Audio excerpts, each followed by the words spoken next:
मातली में भी पोलिंग जो अमल है वो शुरू थी वियो है। मातली जे तक NA 222 PS 68 ते 141 जो आहे तालुके के अंदर पोलिंग स्टेशन कायम किया विया आहिनि। असां हिन वक़्तु मौजूद आहियूं ॿारहाड़ी जे ॻोठ मलण में, जिते पोलिंग स्टेशन ते तमामु घणी वोटरनि जी रश नज़र अची रही है।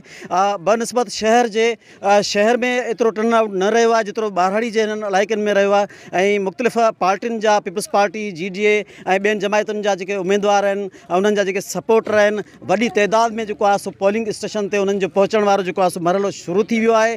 जीअं जीअं वक़्तु गुज़रंदो पियो वञे तीअं तीअं वोटरनि में बि इज़ाफ़ो थींदो वञे। जॾहिं आउं मातली तव्हांखे सूरत हाल ॿुधायां त मातली में वापारियुनि तरफ़ां वापारी जेका पंहिंजा दुकान बंदि करे उहे बि वोटिंग वारे अमल में हिस्सो वठी रहिया आहिनि। जेतिरे क़दुरु सिक्योरिटी जी ॻाल्हि आहे त पुलिस रेंजर्स ऐं पाक आर्मी जा जवान मुख़्तलिफ़ पोलिंग स्टेशन ते पंहिंजा फ़राइज़ सरअंजाम ॾेई रहिया आहिनि। अहिड़ी तरह ही वोटिंग वारो अमल मातली में जारी वसारी है जी।